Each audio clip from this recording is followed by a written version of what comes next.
बिल्कुल, जम्मू को एक और नया तोहफ़ा मिलने जा रहा है और वो तैयारी पर हैं।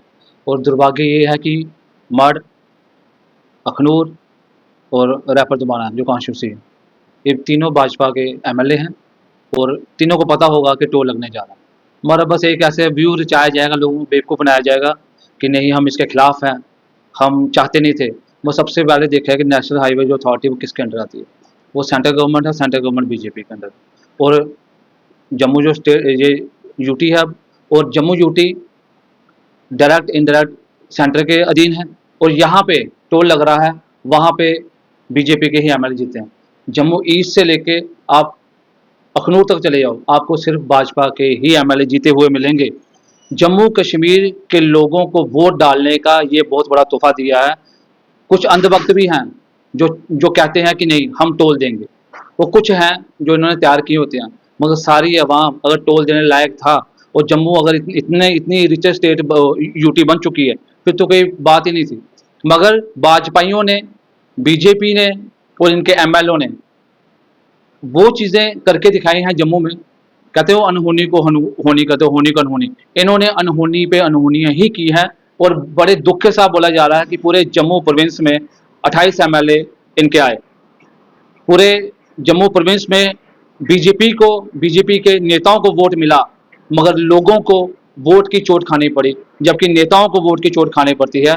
और ये जो एक टोल लगने जा रहा है, इस पर बहुत बड़ा संग्राम होगा, बड़ी पार्टियां आएंगी, बड़ा कुछ भी होगा। जैसे मंडाल फ्लाई वाला टोल चलता रहा, और लगता है ये भी वैसे चलता है, क्योंकि बिना परमिशन के नेशनल हाईवे अथॉरिटी नहीं आ सकती। और ये बीजेपी के नेताओं को पता है, बीजेपी के जो प्रदेश अध्यक्ष हैं उनको पता है, जो इनके जनरल सेक्रेटरी उनको पता है, जितने भी इनके इनके अपने लीडर हैं, जितने एमएलए, सबको पता है कि अब टोल लगने जा रहा है। जम्मू की आवाम से यही अपील है कि अब भी जाग जाओ। अगर आप चाहते थे कि बीजेपी की सरकार है, बीजेपी के नेता है, तो जम्मू ने हर सीट बीजेपी को दी। और जम्मू का बीजेपी ने क्या दिया?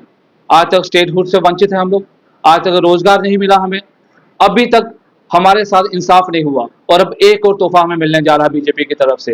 ये प्रधानमंत्री मोदी के को भी पता होगा, गडकरी जी को भी पता होगा, तमाम बीजेपी के सिपा सलारों को पता है कि टोल लगने जा रहा है, मगर कोई भी शब्द इनके मुंह से नहीं निकलेगा। सर आज भी जम्मू के अंदर जो है ये बेवकूफ़ बनाने वाली एक प्रक्रिया शुरू की गई है इनके इनके बीजेपी एम के जो जितने भी नेता हैं, जो अगर ये बीजेपी के हैं तो सेंटर में जाएं, जितने स्ट्रेंथ यहाँ पे है प्रधानमंत्री के सामने खड़े हो जाएं। जाओ, अगर यहाँ पे काम नहीं हो रहा, होम मिनिस्टर आपका है, तमाम मिनिस्टर आपके हैं, आप उनसे जाके तो कैंसिल करवा दो उर्दू।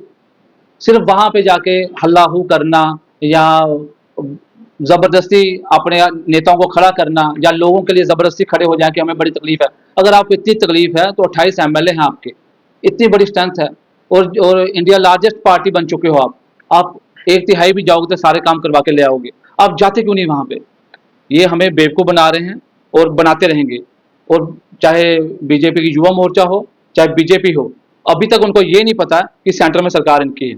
अगर सेंटर में सरकार आप लोगों की है, तो आप सेंटर का दौरा करें, सेंटर में जाओ, आप लोग अपने सारे नेता लेके, सारा तामझाम लेकर उधर बैठो और उर्दू कैंसिल करवा के आ जाओ आप लोग। मगर नहीं, जम्मू में लोगों को बेवकूफ़ बनाने का ये बेहतरीन सुनहरा मौका इन लोगों ने, ये लोग ढूंढ लेते हैं और कहते हैं हमारे हाथ कुछ नहीं।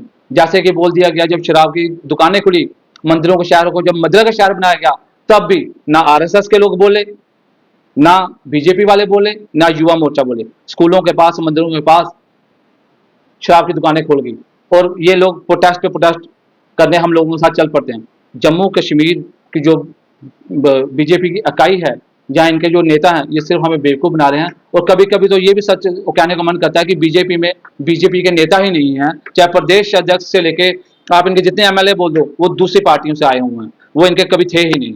और बीजेपी में बीजेपी के लोग ही नहीं हैं, तो इसलिए ही इनको पता ही नहीं है कि हम लोग किस पार्टी से बिलोंग कर रहे हैं, कि सेंटर में हमारा हमारा ही नेता बैठा है, हमारे ही प्रधानमंत्री उसी पार्टी के बैठे हैं। मगर शायद इनको याद दिलाने की जरूरत बहुत जल्द पड़ जाएगी जम्मू वालों को। और जम्मू वालों को एक और चीज़ मैं बताना चाहता हूँ कि अब शायद लोग कम प्रोटेस्ट करें, क्योंकि वोट हमने बीजेपी को दिलाया, और बीजेपी के नेता ना किसी अलग पार्टी के जीते। अब जो वोट दिया है, वो जो चोट खाई है, अब जितने तमाम जनता है जिन्होंने भारी भरकम वोटों से जिताया है, वो पूछें, सवाल करें उनसे जाके कि भाई हम टोल क्यों देंगे, हमने वोट दिया था। ये कौन पूछेगा उन लोगों से? जब लड़ने की बारी आएगी जम्मू की तमाम पार्टियां चल पड़ेंगी, बड़े बड़े नेता, अपोजिशन के नेता चल पड़ेंगे, मगर जब वोटों की बारी आएगी यही अवाम उनको वोट देके बोलेगी और फिर टोल भी उनसे नहीं हटवाएगी। अब जम्मू वालों ने जिनको वोट दिया उनसे सवाल पूछे, इस बार जब तक काम नहीं होता उनसे सवाल पूछे। मैं जम्मू की जनता यही कहता हूँ कि बारी भरकम वोटों से जिताए हैं आपने, क्या ईस्ट से लेकर अखनूर तक इनके एमएलए, उनसे सवाल पूछे। बाकी लोग क्यों जाएंगे वो उसको उखाड़ने के लिए, अब जहाँ बार बार प्रोटेस्ट कर लें। अब जो वोटर है वो पूछे उनसे सवाल, वो वोटर इकट्ठा हो, क्योंकि तकलीफ तो वोटर को भी होगी, और अगर वोटर को तकलीफ नहीं होगी तो फिर 10-12 नेता जाके भी उधर क्या कर लेंगे। जम्मू के लोग जो है, जम्मू प्रोविंस के लोग, इनको जागना होगा।